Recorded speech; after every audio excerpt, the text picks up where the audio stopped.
This is the Lelit Mara X3 with that little flow rate control, quite possibly the best heat exchanger machine on the market, bar none anywhere on the market today.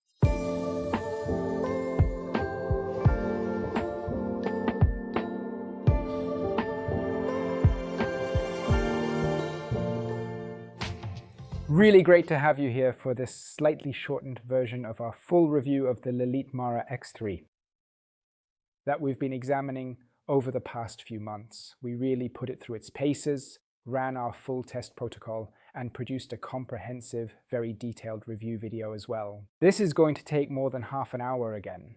So here's a quick rundown with the most important punchy points that might be relevant to you if you want to buy the machine, or even if you just want to get a feel for it before diving into the long video. But if you want lots of information, be sure to check it out there, because there we go into more detail, or you can check out the detailed review article down below.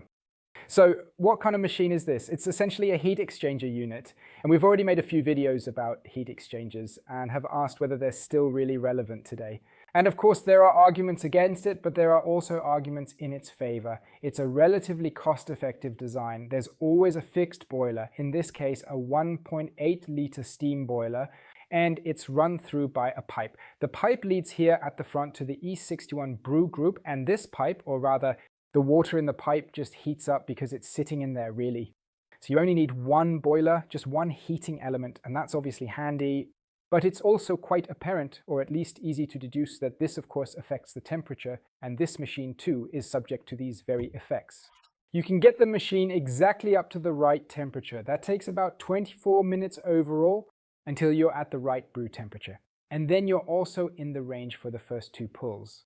If you pull several shots back to back, you'll start to drop off, like with any heat exchanger. But that's not really the interesting or special part. What's interesting about the Lelit Mara overall, and even the predecessor, is that it has a brew mode. This brew mode causes the boiler temperature to, in turn, effectively be regulated by the temperature of the brew water. This means you have the option to set the priority so that you always aim for around 92, 93 or 94 degrees, and the machine then won't reheat to a higher temperature anymore. While traditional dual boilers check the temperature in the steam boiler and essentially build the temperature control around the steam boiler as their main reference point.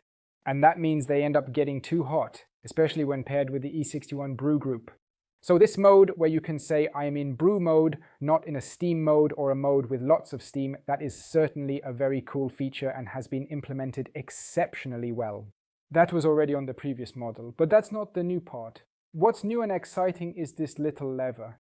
And this lever lets you personally and directly control the flow rate yourself. Typically you lift the lever on a VMAE 61 brew group and on the Lelit Mara X3, and the water is then sent smoothly onto the coffee puck at the pump pressure you have set beforehand, 8.5, 9 bar. Here you can say, stop, wait a sec, dear pump, I would like you to give me just a little bit less pressure, move less water, please. And I do that by positioning it this way, and you can use it very deliberately and say, I want to give less water at the start just to pre-wet the coffee puck and then perhaps gradually ramp up a bit later in the whole control process. Michel will explain to you exactly how that works. This is how we use the flow control on the Lelit Mara X3.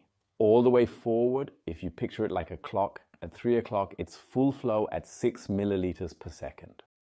If you then move the lever completely up, like at 12 o'clock, you will get about 5 milliliters per second overall, essentially.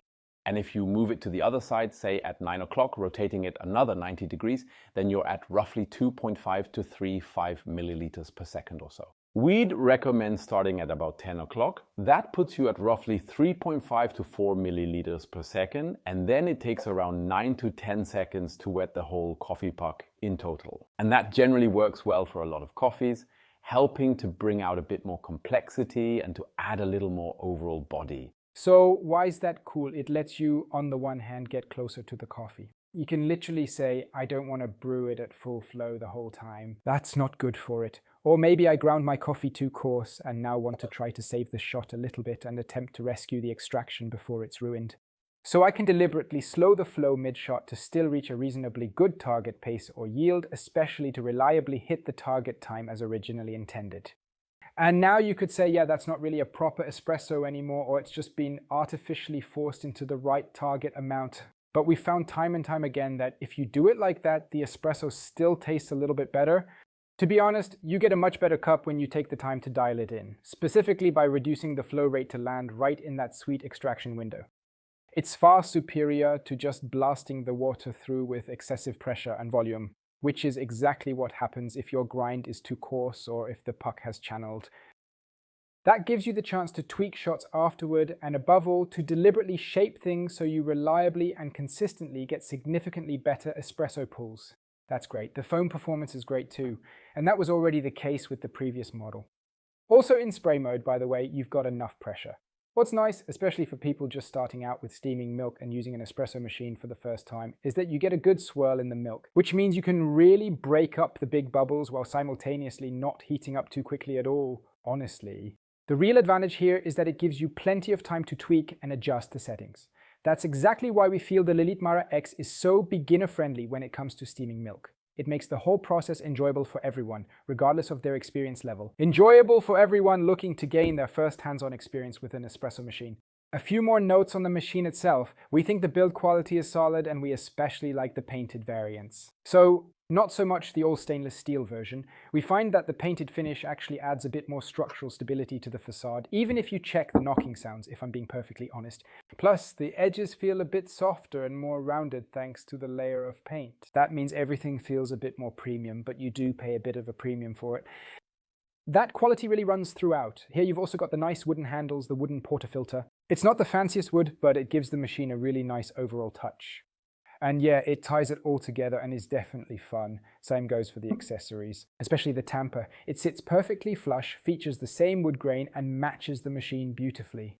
And yeah, it's a high quality tamper, one of the most premium ones we've seen included with an espresso machine. And Lilith's been doing that for years. So thanks for that. Other than that, it's super easy to use overall. A large drip tray, an easily removable water tank, and intuitive controls that just make sense. There's nothing superfluous here. The machine is completely free of frills. You could wish that it actually came with a shot timer on it, but it simply doesn't, sadly. But you've probably got that on the scale because you definitely need the scale for a VMAE 61 brew group with a lever. There's no volumetric unit fitted. I already mentioned the warm-up time, around 24 minutes. That's obviously slow. It takes that long to really bring the machine up to temperature. Speaking of temperature, one thing to know is the first pull and the second pull, like I already said. They are in the target temperature window. If you do the pulls after that quite quickly, back to back, you'll drop a little bit out of the temperature range. But you can manage that if you give the machine time. You can also hear it reheating, and if you wait 2 to 4 minutes between pulls, you'll be right back at peak performance for your third, fourth, and even fifth pull. And if you do that, the espresso potential on every shot is really good. Then you can make great espresso with it, bringing out the best in each shot. With added flow rate control, you gain a level of precise control uniquely rare in dual boiler espresso machines.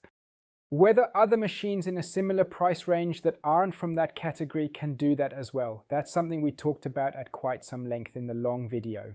And if you're up for it now that you've stuck around this long, why not hop over to the other video as well? Thanks a lot for watching. Until then, drink good coffee, and if you feel like it, subscribe to this channel as well. I'd be super happy. Cheers and see you soon.